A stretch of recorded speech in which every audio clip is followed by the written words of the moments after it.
할렐루야. 우리 서로 인사하겠습니다. 하나님의 당신을 축복하십니다.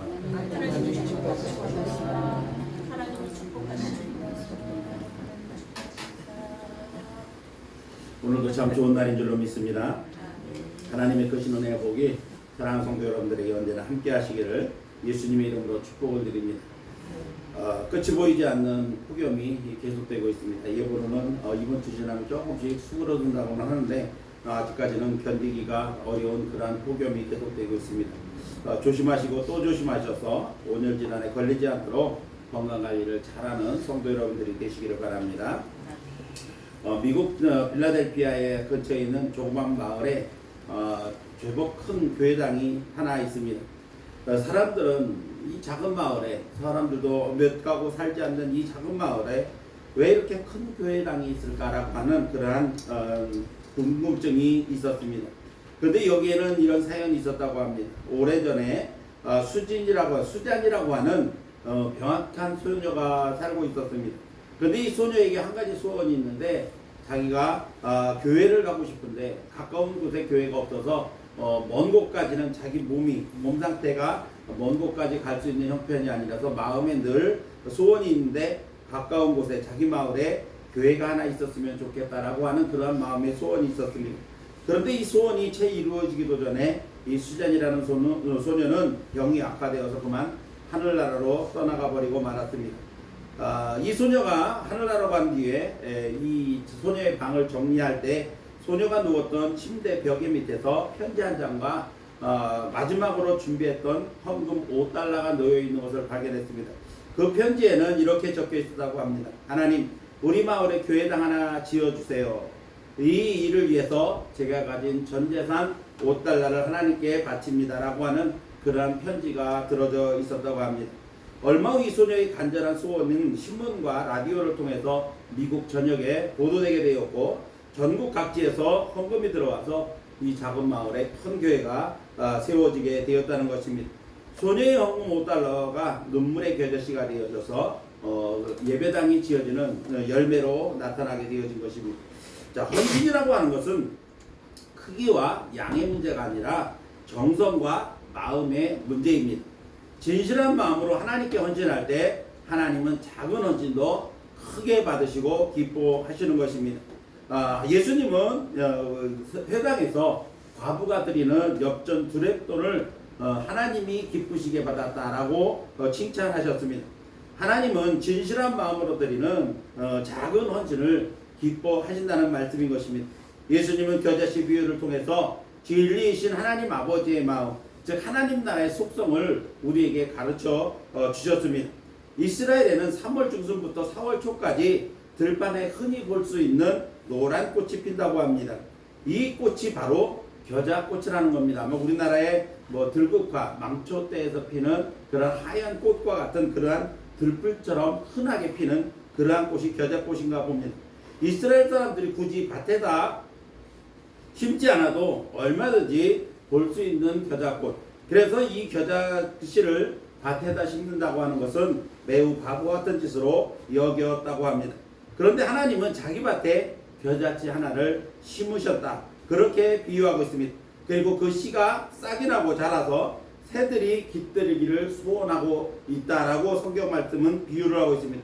그런데 농부는 이런 상식을 아시면서도 이 나무, 즉 겨자풀이 자라서 큰 가지가 되고 그리고 그 안에 새들이 와서 쉬기를 기대하고 계셨다라고 하는 것입니다. 이것이 바로 하나님의 마음이라는 겁니다.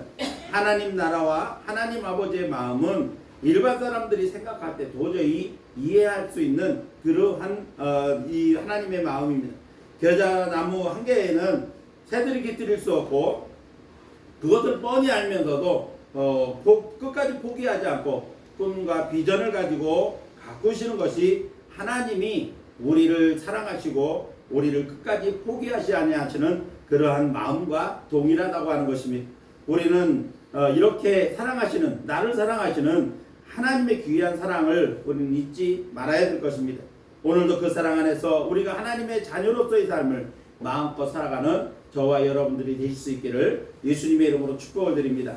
자, 우리는 8월달을 맞이하면서 본문 말씀인 데살로니가전서 2장과 9절 말씀을 중심으로 해서 그리스도인의 정체성에 대한 말씀으로 함께 은혜를 나누고 있습니다. 데살로니가전서 2장 9절에는 사도 베드로는 그리스도인의 정체성을 네 가지로 말씀하고 있습니다. 그 네 가지 중에서 지난주에는 택하신 족속이라고 하는 정체성에 대한 말씀으로 나눴습니다. 아무 자격도 없는 우리를 오직 하나님의 사랑에 의한 은혜로 말미암아 하나님의 가족으로 특별히 선택을 해주셨다는 것입니다. 이 하나님의 은혜로 말미암아 우리는 하나님의 자녀가 되었고 곧 하나님의 가족이 되었다라고 하는 것입니다. 우리가 하나님의 자녀로 택하심을 받는 순간부터 우리는 하나님을 아버지라고 부를 수 있게 되었으며 졸지도 않으시고 주무시지도 않으시는 하나님의 보호하심을 받게 되었고 또한 하나님의 나라를 유업으로 받는 특권을 누리게 되었다라고 하는 것입니다. 따라서 성도는 하나님의 택함받은 하나님의 자녀로서 마땅히 하나님의 은혜를 전하는 복음 전도자가 되어야 하며 세상과 구별된 거룩한 삶을 살면서 세상의 빛과 소금처럼 선한 영향력을 끼치며 살아야 할 택하신 족속으로서의 책임도 주어졌다라고 하는 사실을 지난 시간에 말씀을 드렸습니다. 자, 오늘은 사도 베드로가 가르쳐주고 있는 그리스도인의 정체성 두 번째인 이 왕같은 제사장에 대한 말씀으로 함께 은혜를 나누려고 합니다. 자, 왕같은 제사장이라고 하는 이 말씀에 대해서 성서학자는 두 가지 견해가 나타나 있습니다. 한 가지는 이 왕정의 제사장이다, 왕에게 속해서 왕을 섬기는 제사장이라고 하는 주장이 있고, 또 한 가지는 왕임과 동시에 왕이면서 동시에 제사장이라고 하는 그러한 주장이 있습니다. 자, 이 의미는 로마서 5장 17절 말씀을 근거로 해서 후자인 왕이면서 동시에 제사장인 그러한 주장이 타당하다라고 보고 있는 것이 대체적인 그러한 결론입니다. 로마서 5장 17절 말씀을 보니까 후반부에 더욱 은혜와 의의 선물을 넘치게 받는 자들은 한 분 예수 그리스도를 통하여 생명 안에서 왕노로 타리로다, 이렇게 말씀하고 있습니다. 그리스도인은 만왕의 왕이신 그리스도와의 연합을 통해서 예수 그리스도와 함께 보좌에 앉아서 만국을 통치하며 동지의 제사장으로서 하나님을 섬기는 예비하는 자임을 의미한다라고 그렇게 말씀하고 있는 것입니다. 사람이라고 하는 것은 자신의 정체성에 따라 살아가기 마련입니다. 학생은 학생답게 살아야 됩니다. 군인은 군인답게 살아야 됩니다. 학생이 학생답지 못하고 군인이 군인답지 못하면 나라가 혼란스러워지고 또 장래는 암담하게 되어지고 마는 것입니다. 자신의 정체성에 따라 사는 것, 이것은 매우 중요합니다. 자신의 정체성을 잃어버린 채로 살아가는 것은 아무런 의미 없이 살아가는 것과 동일한 것입니다. 사도 베드로는 그리스도인의 정체성을 왕같은 제사장이다, 이렇게 선언을 하고 있습니다. 따라서 성도는 왕같은 제사장처럼 살아야 된다는 것입니다. 이 신분은 성도에 대한 단순한 별명으로 부르는 그러한 이름이 아닙니다. 하나님께서 주신 정체성이라고 하는 것을 우리는 분명히 알아야 되는 것입니다. 하나님이 우리에게 왕같은 제사장의 정체성을 주셨다는 것입니다. 자, 그러면 왕같은 제사장이라는 정체성은 어떤 의미를 가지고 있는 것일까요? 오늘 왕같은 제사장이라고 하는 정체성에 대해서 우리가 알아보면서 왕같은 제사장으로서 성도는 어떤 삶을 살아야 되는가를 말씀을 통해서 함께 은혜를 나누려고 하는 겁니다. 오늘 말씀을 통해 사랑하는 성도 여러분들이 왕같은 제사장으로서의 정체성을 분명히 가지고 왕같은 제사장다운 성도의 삶을 살아가시기를 예수님의 이름으로 축복을 드립니다. 자, 그러면 왕같은 제사장은 어떤 의미일까요? 첫 번째는 왕의 권세에 대하여 우리가 먼저 알아보겠습니다. 자, 왕은 세상을 다스리는 권세를 갖습니다. 역사적으로 볼 때 왕권은 대대로 이어지는 경우가 대부분이었습니다. 그래서 세상의 왕은 왕의 역량에 따라서 나라가 부강해지기도 하고 또 쇠퇴하기도 했습니다. 즉 나라의 흥망성쇠가 통치자에 따라서 많은 영향을 받을 수밖에 없다는 것을 우리는 역사적인 사실들을 통해서 알 수가 있는 것입니다. 그래서 세상의 권력은 영원한 것도 없고, 그리고 세상의 권력은 아무것도 아니라고 하는, 어떻게 보면 솔로몬의 마지막 고백처럼 우리가 세상 권력의 덧없음을 생각해 볼 수가 있는 것입니다. 그런데 성경에서 말하는 왕은 단순히 한 나라를 다스리는 정치 지도자가 아니고 하나님의 통치를 대리하는 자라는 깊은 신학적 의미를 가지고 있다는 것입니다. 성경 전체를 관통하는 왕의 개념을 이해하면 우리는 예수 그리스도의 왕되심과 성도의 사명도 분명하게 깨달을 수가 있는 것입니다. 신구약 성경에 흐르는 가장 기본적인 개념은 두 가지라고 제가 말씀을 드렸습니다. 한 가지는 내가 너희의 왕이다, 이런 개념이 있고, 또 한 가지는 섞이지 말아라, 이런 개념이 있다고 하는 것입니다. 그런데 하나님은, 성경의 역사를 보면 하나님은 이스라엘을 다스리는 왕이기를 원하셨습니다. 그래서 이스라엘 백성들이 하나님의 통치하신 가운데서 평안을 누리며 행복한 삶을 살기를 원하시는 것, 이것이 왕으로서 하나님의 마음이셨다는 것입니다. 그런데 이스라엘 백성들은 하나님의 통치하심을 거절하고 눈에 보이는 다른 왕을 달라고 요구를 했습니다. 그 결과 이스라엘 백성들은 선한 왕보다는 악한 왕들이 많이 등장을 해서 온갖 고난과 고통을 당해야만 했습니다. 인간 스스로가 눈에 보이는 인간 왕을 요구함으로써 하나님의 은혜와 복을 스스로 거절하고 타락과 자멸의 길로 빠져들어가고 만 것입니다. 사무엘상 8장을 보면 이스라엘 백성들이 하나님의 통치하심을 거절하고 눈에 보이는 왕을 달라고 요구를 합니다. 이에 사무엘은 근심을 하면서 하나님 앞에 기도합니다. 그랬더니 하나님께서 사무엘을 통해서 이스라엘 백성들에게 그들이 요구하는 왕을 허락하시면서 이렇게 말씀하십니다. 사무엘상 8장 7절 말씀입니다. 여호와께서 사무엘에게 이르시되 백성이 내게 한 말을 다 들으라. 이는 그들이 너를 버림이 아니요 나를 버려 자기들의 왕이 되지 못하게 함이니라. 하나님의 뜻은 뭐냐면 하나님이 이스라엘의 왕이 되셔서 이스라엘 백성들을 잘 다스리고 이스라엘 백성들은 하나님의 은혜 안에서 하나님의 통치를 받으면서 평안한 삶을 사는 것, 복된 삶을 사는 것이 하나님의 뜻이었습니다. 세상 왕을 요구하는 이스라엘 백성들은 사무엘의 통치를 거절한 것이 아니라 하나님의 다스리심을 거절했다. 하나님은 그렇게 결론을 내리신 것입니다. 성경에서 왕은 자신의 뜻대로 다스리는 사람이라는 뜻이 아니라 하나님의 뜻을 대신하여 백성을 다스리는 사람을 우리는 왕이라, 이렇게 성경은 그 개념을 우리에게 말해주고 있습니다. 곧 하나님께서 허락하신 세상의 왕은 만왕의 왕이신 하나님의 통치를 대신 수행하는 대리자의 역할이라는 겁니다. 그러므로 참된 왕은 권력이 자신의 것이냐 휘두르는 자가 아니라 하나님의 뜻을 이루는 자라는 의식을 가져야 한다는 것입니다. 따라서 왕 같은 제사장에서 왕은 하나님께로부터 위임받은 통치권을 마음대로 휘두르는 사람이 아니라 하나님의 뜻을 세상에 펼치는 그러한 사람이어야 한다는 것입니다. 그러므로 세상에서 이 왕에게 주어진 임무는 하나님의 뜻을 따라 이 땅에 하나님의 공의와 정의를 실행하는 그러한 사람이어야 한다는 것입니다. 잠언서 29장 4절 말씀을 보면 왕은 정의로 나라를 견고하게 해야 된다고 말씀했습니다. 시편 70편 4절 말씀을 보니까 그가 가난한 백성의 억울함을 풀어주며 궁핍한 자의 자손을 구원하며 압박하는 자를 꺾으리로다, 이렇게 말씀했습니다. 그리고 이어지는 이상적인 왕의 모습을 시편 72편에서는 자세하게 설명하고 있는 것을 보게 됩니다. 사랑하는 성도 여러분, 성도는 예수 그리스도를 믿는 믿음으로 예수님과 연합된 자로서 하나님 나라의 왕권을 예수 그리스도와 함께 누릴 자들임을 잊지 마시기 바랍니다. 이제 우리는 만왕의 왕이신 예수 그리스도와 더불어서 영원히 왕노릇할 하나님 나라에 속한 왕이라는 이 존재임을 잊지 마시고 그렇게 왕처럼 살아가는 저와 여러분들이 되실 수 있기를 예수님의 이름으로 축복을 드립니다. 두 번째로는 제사장에 대한 이야기입니다. 제사장의 사명을 우리가 살펴보려고 하는 겁니다.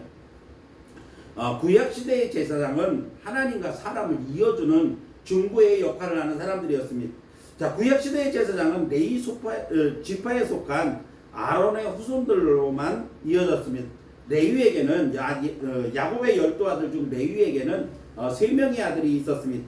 그 중에서 둘째 아들이 무랄이라고 하는 아들이 있었는데 그 아들의 후손에서 아론이 태어났습니다. 그리고 아론의 자손들이 대대로 제사장의 직분을 이어가게 되었다는 겁니다. 레위 족속의 후손들이 아론의 자손을 자손은 제사장 직분을 맡게 되었고 다른 후손들은 성막을 관리하거나 운반하는 일 또는 제사장의 제사를 집례하는 것을 돕는 그런 역할을 수행했습니다.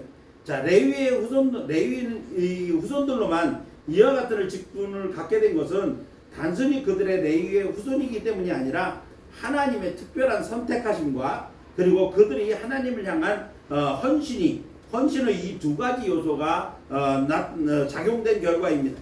민수기 3장 12절 말씀을 보면 보라 내가 이스라엘 자손 중에서 레위인을 택하여 이스라엘 자손 중에 태를 태어난 모든 자를 대신하게 하였은즉 레위인은 내 것이다. 하나님이 이렇게 선언을 하셨습니다. 그래서 레위 자손을 하나님께서 특별하게 선택하신 그러한 족속이라고 하는 후손이라고 하는 사실을 말씀하고 있는 겁니다. 이스라엘 율법에 의하면 이스라엘 처음 난 자 중 남자들은 모든 것은 하나님의 것으로 지정되어져서 하나님께 속하게 되어 있었습니다. 그런데 레위 자손들을 특별히 선택하셔서 이스라엘 가운데 처음 난 것들을 대신하게 하셨다는 것입니다. 출애굽기 13장 2절 말씀을 보면 이스라엘 자손 중에서 사람이나 짐승을 막론하고 태에서 처음 난 것은 다 거룩히 구별하여 내게 돌리라. 이는 내 것이니라 하시니라. 그런데 민수기 3장 12절에서 13절 말씀을 보면 보라 내가 이스라엘 자손 중에서 레위인을 택하여 이스라엘 자손 중에 태를 태어난 모든 자를 대신하게 하였은즉 레위인은 내 것이라. 처음 태어난 자는 다 내 것임은 내가 애굽 땅에서 처음 태어난 자를 다 죽이던 나라에 이스라엘의 처음 태어난 자는 사람이나 짐승을 다 거룩하게 구별했기 때문이다. 그들은 내 것이 될 것임이니라. 나 여호와의 말이니라. 이렇게 말씀하고 있습니다. 자, 하나님께서 이스라엘의 마지막 10번째 재앙을 내리실 때 이스라엘 백성들을 제외한 애굽에 처음 태어난 장자들을 전부 쳤습니다. 그래서 사람이나 짐승이나 태어난 애굽 사람에게서 태어난 첫 번째는 전부 죽임을 당했다는 것입니다. 그런데 하나님께서 그때 이스라엘 백성들을 구별하셨다는 겁니다. 그래서 그때부터 하나님은 이 모든 태에서 태어난 처음 것은 내 것이다. 하나님께서 그렇게 지정하신 것입니다. 그런데 이 태어난 모든 것을 하나님께서 자기 것으로 하나님의 것으로 지정하셨지만 그 장자를 대신해서 레위인을 새롭게 특별하게 선택하셔서 레위인을 하나님께 속하게 하심으로써 장자를 대속하게 하셨다는 것입니다. 그리고 또 한 가지 이유는 레위인들이 하나님 앞에 헌신한 것을 하나님께서 그들을 선택하신 이유 중에 하나입니다. 출애굽기 32장을 보면 모세가 시내산에 올라가서 40일 동안 기도하느라고 하나님 앞에 기도하느라고 아무 소식이 없자 이스라엘 백성들은 불안해지기 시작한 겁니다. 자신들을 이끌던 모세가 산에 올라가서 죽었는지 살았는지 아무 연락이 없으니까 그만 마음에 가졌던 이 믿음이 사라지고 불안해지기 시작한 겁니다. 그래서 아론을 추궁을 해서 금송아지를 만들게 했고 그들은 그렇게 만든 금송아지를 이것이 이제 우리를 애굽에서 인도해낸 신이다. 그렇게 이야기를 한 겁니다. 자, 이 어이없는 이스라엘 백성들의 패역을 하나님은 심판하십니다. 이때 하나님 편에 섰던 자들이 바로 레위 사람들이었습니다. 이 레위 사람들이 하나님 편에 서서 우상 숭배에 앞장섰던 사람들을 죽이게 됩니다. 이 헌신을 하나님께서 기억하시고 그들을 하나님의 것으로 지명하셔서 제사장의 직분과 성전 관리에 특별한 그러한 직분을 맡기신 것입니다. 이들 가운데 아론의 자손들로 세워진 대제사장과 제사장들은 백성들을 대신해서 하나님 앞에 제사를 드리게 되었습니다. 그리고 1년에 한 번씩 백성들의 죄를 대속하기 위해서 백성들의 죄를 짊어지고 대제사장은 지성소에 들어가 백성들의 죄를 대속했던 것입니다. 이처럼 제사장의 역할은 백성들을 위해 하나님 앞에 제사를 드림으로써 속죄를 비롯해 하나님과 연결해주는 중보의 역할을 감당하게 되었던 것입니다. 그러나 예수 그리스도께서 세상에 오셔서 당신의 몸을 십자가의 대속제물로 삼으심으로써 구속의 은총을 우리에게 베풀어 주셨습니다. 그리고 이를 믿는 자들마다 하나님 앞에 예수 이름을 힘입어서 담대히 나아갈 수 있는 자격이 부여된 것입니다. 따라서 예수님 이후에는 예수 그리스도를 믿음으로 모든 믿는 자들이 담대하게 스스로 하나님 앞에 나아가는 제사장 자격을 갖게 되었다는 것입니다. 그러므로 모든 그리스도인들은 예수의 이름을 힘입어 담대하게 하나님 앞으로 나아가는 제사장의 자격과 직분을 갖추게 된 것입니다. 이 사실에 대하여 히브리서 10장 19절은 이렇게 말씀합니다. 그러므로 형제들아 우리가 예수의 피를 힘입어 성소에 들어갈 담력을 얻었다. 이렇게 말씀하고 있는 것입니다. 이제 성도된 우리는 예수의 이름을 힘입어서 하나님 앞에 나아가 제사장의 자격과 직분을 가진 자로서 담대하게 하나님 앞에 나아가는 제사장의 삶을 살아가는 저와 여러분들이 될 수 있기를 예수님의 이름으로 축복을 드립니다. 마지막 세 번째로, 그러면 왕같은 제사장이라고 하는 이 뜻은 무슨 뜻일까요? 자, 구약에서는 왕과 제사장은 다른 직분이었습니다. 다시 말하면 왕은 나라를 다스리는 직분이었고, 그리고 제사장은 하나님과 백성 사이를 연결해주는 중보의 역할을 했습니다. 분명히 정치와 종교가 구분되어져 있었다는 것입니다. 그런데 본문은 성도를 단순하게 왕이다, 제사장이다 이렇게 표현하지 않고 왕같은 제사장이다 이렇게 표현을 했습니다. 즉 예수 그리스도 안에서 모든 성도는 왕같은 제사장이라고 하는 것입니다. 왕이면서 제사장이라는 얘기입니다. 자, 왕같은 제사장이라고만 하는 말은 헬라어로 바실레이온이라고 하는 말인데, 이 말은 왕의 또는 왕실의 또 왕권에 속한 왕국이라고 하는 그러한 뜻을 가지고 있습니다. 단순히 왕처럼이라고 하는 의미보다 왕에게 속했다, 또 왕국에 속했다라고 하는 의미가 더 강하다고 하는 겁니다. 따라서 성도는 만왕의 왕이시며 영원한 대제사장 대신 예수 그리스도께 속한 자들이라고 하는 의미가 있는 것입니다. 그리고 제사장을 뜻하는 히에라투마라고 하는 말이 있습니다. 히에라투마라고 하는 말은 제사장 개인보다, 한 사람 한 사람 개인보다 공동체를 뜻하는 말이라고 합니다. 여기서 사도 베드로의 선언은 너 혼자가 아니라 교회 전체가 제사장 공동체라고 하는 의미를 강조하고 있는 그러한 말인 것입니다. 따라서 왕같은 제사장은 성도 개개인을 뜻하는 의미보다는 교회 공동체 전체를 의미하는 말씀이다라고 할 수가 있습니다. 그래서 오늘 본문에 보니까 너희는 왕같은 제사장이다 이렇게 말을 하지 않고 제사장들이다 이렇게 말씀한 것입니다. 그렇다고 한다면 왕같은 제사장은 어떤 자격과 의미를 가지는 것입니까? 먼저 왕같은 제사장은 우리가 하나님 앞에 직접 나아갈 수 있다라고 하는 뜻입니다. 더 이상 우리를 중보할 제사장이 필요 없고 속죄를 위한 제물도 필요가 없다는 것입니다. 히브리서 10장 19절에서 22절 말씀을 보면 그러므로 형제들아 우리가 예수의 피를 힘입어 성소에 들어갈 담력을 얻었나니 거기는 우리를 위하여 휘장 가운데로 열어놓으신 새로운 살 길이요 휘장은 곧 그의 육체니라.